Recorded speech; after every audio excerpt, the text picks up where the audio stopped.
दोस्तों, चीनी ड्रैगन की जब भारत का सामना करने की औकात नहीं रही तो उसने भारत को नुकसान पहुंचाने के लिए मालदीव का सहारा लिया है।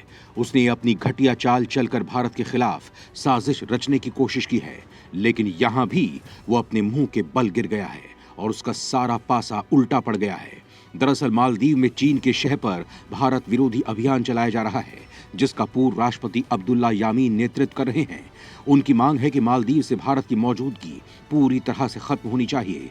इतना ही नहीं, उनकी पार्टी के एक बड़े अधिकारी ने माले में भारतीय उच्चायोग पर हमले के लिए लोगों को उकसाया भी है। वहीं इसके विरोध में भारत समर्थक माने जाने वाले पूर्व राष्ट्रपति मोहम्मद नशीद की मालदीव डेमोक्रेटिक पार्टी ने आवाज उठाई है। उन्होंने भारत का पक्ष लेते हुए पूरे मामले की जांच की मांग की है। इस तरह से उठे बवाल से चीन और अब्दुल्ला यामीन की हालत खराब हो गई है, क्योंकि उन्हें उम्मीद नहीं थी कि ये मामला इतना गंभीर हो जाएगा। क्यों मालदीव को भारत के खिलाफ भड़का रहा है चीन? क्यों मालदीव में भारत की मौजूदगी को खत्म करने की हो रही है साजिश? क्यों चीन यहां अपना खुद का कब्जा करना चाहता है? दोस्तों, ये ऐसे सवाल हैं जो चीन की हरकतों के बाद खड़े हो गए हैं। इन सभी सवालों के जवाब हम आपको इस वीडियो में देंगे, तो आप हमारे साथ अंत तक बने रहिएगा। दोस्तों, चीन की नीयत कितनी घटिया है ये तो पूरी दुनिया जानती है। वो पूरी दुनिया पर राज करने के लिए किसी भी हद तक जा सकता है। वहीं भारत के साथ इसके रिश्तों को लेकर बात करें तो चीनी ड्रैगन भारत को नुकसान पहुंचाने के लिए अपने घटियापन की सारी हदें पार कर देता है, लेकिन भारत उसे ऐसा मुंह तोड़ जवाब देता है कि वो देखता ही रह जाता है। लेकिन उसके बाद भी चीन अपनी फितरत से बाज नहीं आया है। कुछ ऐसा ही उसने मालदीव में कर दिखाया है। यहाँ चीन ने भारत के प्रभाव को कम करने के लिए एक साजिश रचने की कोशिश की है। इसके लिए चीन ने पूर्व राष्ट्रपति अब्दुल्ला यामीन का सहारा लिया है। उन्होंने मालदीव में भारत की मौजूदगी को खत्म करने के लिए अभियान चलाया है। इतना ही नहीं, उनकी पार्टी के एक बड़े अधिकारी ने माले में भारतीय उच्चायोग पर हमले के लिए लोगों को उकसाया भी है। यह अधिकारी अब्बास आदिल रिजा हैं, जिन्होंने चीन के गुरूर में आकर मालदीवियन भाषा धिवेही में एक भड़काऊ ट्वीट कर दिया, जिसमें रिजा ने लिखा है कि अड्डू, जो दक्षिणी मालदीव में एक शहर है, यहाँ 8 फरवरी को आगजनी के हमले भारत के आदेश पर किए गए थे, लेकिन हमने अभी तक जवाबी कार्रवाई नहीं की है। मेरा प्रस्ताव है कि हम भारतीय उच्चायोग से शुरुआत करें। दोस्तों, अब्बास आदिल पूर्व राष्ट्रपति अब्दुल्ला यामीन की सरकार में कमिश्नर जनरल ऑफ कस्टम्स थे और सरकार के ट्रेड रिप्रेजेंटेटिव भी थे। वहीं यामीन की सरकार को चीन की नजदीकी माना जाता था। उनके वक्त मालदीव और भारत के रिश्तों में काफी गिरावट आई थी। वहीं अब्बास एक पूर्व राष्ट्रपति मोहम्मद वाहिद हसन के प्रवक्ता थे। वो वाहिद सरकार में वित्त राज्य मंत्री के पद पर भी रहे। वहीं भारतीय दूतावास को आग के हवाले करने की धमकी देते ही मालदीव सरकार एक्शन में आ गई। उन्होंने भारतीय उच्चायोग को निशाना बनाकर आगजनी और आतंकवाद भड़काने की कड़ी निंदा की और कहा कि सरकार खतरे की गंभीरता से जांच कर रही है। दोस्तों, आपको बता दूं कि पीपीएम के नेता जिस घटना के बारे में झूठ फैलाकर लोगों को भड़का रहे हैं, वो घटना 8 फरवरी 2012 की है। उनका आरोप है कि इसी दिन राष्ट्रपति मोहम्मद नशीद को बंदूक की नोक पर जबरन पद से हटा दिया गया था। इसके विरोध में नशीद के मालदीव डेमोक्रेटिक पार्टी के समर्थकों ने माले में रिपब्लिक स्क्वायर पर प्रदर्शन भी किया था। इस विरोध प्रदर्शन के दौरान प्रदर्शनकारियों और पुलिस के बीच झड़प हुई थी। प्रदर्शन कर रहे लोगों पर लाठीचार्ज किया गया था। साथ ही आंसू गैस के गोले भी दागे गए थे। इसके साथ ही राष्ट्रपति नशीद के समर्थकों को भी गिरफ्तार किया गया था। वहीं अब्बास आदिल रिजा ने अब दावा किया है कि नशीद के समर्थकों ने भारतीय अधिकारियों के इशारे पर हिंसा की थी। घटना के 10 साल बाद अब्बास ने बदला लेने का प्रण लिया है और अपने समर्थकों को माले में भारतीय उच्चायोग पर हमला करने के लिए उकसाया है। भारत के साथ मालदीव के द्विपक्षीय संबंधों को नुकसान नहीं पहुंचे, इसे ध्यान में रखते हुए सत्तारूढ़ एमडीपी ने इस बयान की निंदा की है। इसे लेकर एमडीपी सेक्रेटेरिएट की तरफ से ट्वीट किया गया कि एमडीपी भारतीय उच्चायोग पर आगजनी के आह्वान की कड़ी शब्दों में निंदा करती है और अधिकारियों से मामले की जांच करने की अपील करती है। साथ ही एमडीपी मित्र राष्ट्रों के प्रति हिंसा और नफरत फैलाने के विपक्ष के निरंतर प्रयास की भी निंदा करती है। वहीं एमडीपी के अलावा 2018 से वजूद में आई एक अन्य राजनीतिक party Maldives third way Democrats यानी एमटीडी और साल 2019 में स्थापित राजनीतिक दल मालदीव रिफॉर्म मूवमेंट यानी एमआरएम ने भी अब्बास के बयान की निंदा करते हुए इस पर कार्रवाई की मांग की है। इन सभी पार्टियों का कहना है कि विपक्षी दल लगातार मालदीव और दोस्त देशों के साथ नफरत और हिंसा भड़काने की कोशिश कर रहा है।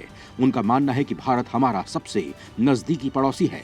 जब भी मालदीव को जरूरत पड़ी तो भारत मदद के लिए आगे आया है। ऐसे में भारत के खिलाफ इस तरह के बयान बर्दाश्त नहीं किए जाएंगे। इसीलिए अधिकारियों को इसके खिलाफ कड़ी कार्रवाई करनी चाहिए। उन्होंने इसे हेट स्पीच करार दिया है। इसके साथ ही मोहम्मद नशीद की पार्टी एमडीपी ने भी अब्बास आदिल का साथ नहीं दिया है, बल्कि उन्होंने कहा है कि वो इस अधिकारी उकसावे भरे बयान बयान की निंदा करती है और पुलिस से पूरे मामले की जांच की मांग करती है। पार्टी ने यह भी कहा है कि वो मित्र राष्ट्रों के प्रति हिंसा और घृणा भड़काने के प्रयास की भी निंदा करती है। एमडीपी शुरू से ही भारत के साथ अच्छे संबंधों का पक्षधर रही है। दरअसल दोस्तों, मालदीव में यामीन समर्थक इंडिया आउट कैंपेन चला रहे हैं। उनका कहना है कि मालदीव से भारतीय सैन्य अधिकारियों और उनके उपकरणों को हटाया जाए। इस कैंपेन को खुद अब्दुल्ला यामीन ने 2018 में अपने कार्यकाल के आखिरी साल शुरू किया था। उन्होंने तब चीन के इशारे पर भारत से अपने 2 हेलीकॉप्टर और डॉर्नियर विमान को वापस ले जाने को कहा था। ये हेलीकॉप्टर और एयरक्राफ्ट भारत ने मालदीव को खोज और राहत बचाव अभियान के लिए दिए थे। इससे मालदीव के क्षेत्रीय सीमा की भी निगरानी की जाती थी। मालदीव का तब कहना था कि अगर भारत ने इसे उपहार में दिया है तो इस पर पायलट मालदीव के होने चाहिए, न कि भारत के। भारत से एक डॉर्नियर लेना कोई मुद्दा नहीं है, लेकिन डॉर्नियर के साथ भारतीय सैनिकों की तैनाती के हम खिलाफ हैं। हमारे पास इसे चलाने का पर्याप्त अनुभव है, इसलिए इन हेलीकॉप्टरों की रजिस्ट्री में बदलाव करने का विकल्प होना चाहिए। हमारे पास ये भी अधिकार होना चाहिए कि हम इसे वापस कर सकें।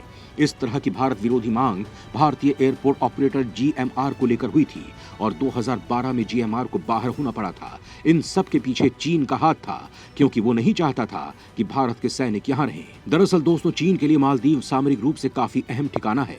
मालदीव रणनीतिक रूप से जिस समुद्र में बसा है वो काफी अहम है। चीन की मालदीव में मौजूदगी हिंद महासागर में उसकी रणनीति का हिस्सा है। 2016 में मालदीव ने चीनी कंपनी को एक द्वीप 50 सालों की लीज महज $40 लाख में दे दिया था। बड़ी बात यह है कि इस द्वीप पर मालदीव के लोगों के आने जाने पर रोक है। मालदीव की सरकार और चीन ने इस द्वीप को लेकर कोई सफाई नहीं दी है। इस द्वीप पर भारी मात्रा में बुनियादी ढांचे का निर्माण किया जा रहा है। इसमें सिर्फ चीनी कंपनियों को काम पर लगाया गया है जो चीनी सेना के साथ जुड़ी हुई है। दूसरी तरफ भारत के लिए भी मालदीव कम महत्वपूर्ण नहीं है। मालदीव भारत के बिल्कुल पास में है और वहां चीन पैर जमाता है तो भारत के लिए चिंतित होना लाजमी है। भारत के लक्षद्वीप से मालदीव करीब 700 किलोमीटर दूर है और भारत के मुख्य भूभाग से 1200 किलोमीटर दूर है। ऐसे में मालदीव से भारत पर नजर रखना चीन के लिए आसान हो जाएगा। मालदीव ने चीन के साथ फ्री ट्रेड एग्रीमेंट किया है। ये भी भारत के लिए हैरान करने वाला कदम था, लेकिन अब मालदीव की आंखें खुल गई हैं। वो अब चीन से दूरी बनाना चाहता है। दोस्तों, मालदीव उन देशों में शामिल है जिन्हें कर्ज के जाल में फंसाकर चीन शोषण करना चाहता है। हालांकि भारत के साथ मालदीव के संबंध मजबूत होने के बाद अब मालदीव चीन से कन्नी काटने लगा है। श्रीलंका को देखकर उसे चीन की चाल समझ में आ गई है। इसीलिए मालदीव ने चाइना इंडियन ओशियन फोरम में हिस्सा लेने से इनकार कर दिया है। आपको बता दें कि चीन ने हिंद महासागर क्षेत्र के 19 देशों के साथ विभिन्न मुद्दों पर एक बैठक का आयोजन किया था, जिसमें भारत को नहीं बुलाया गया था। चीन के विदेश और वाणिज्य मंत्रालय से जुड़े एक संगठन China international development cooperation agency यानी CIDCA ने इसे आयोजित किया था। तब चीन ने हिंद महासागर क्षेत्र में देशों के बीच समुद्री आपदा रोकथाम और शमन सहयोग तंत्र स्थापित करने का प्रस्ताव रखा, लेकिन यहाँ चीन की मंशा हिंद महासागर पर अपना कब्जा करने की है। इसीलिए उसने भारत को नहीं बुलाया, क्योंकि भारत इस क्षेत्र का एक प्रमुख देश है। वहीं चीन इस समुद्री क्षेत्र में अपना प्रभुत्व बढ़ाना चाहता है।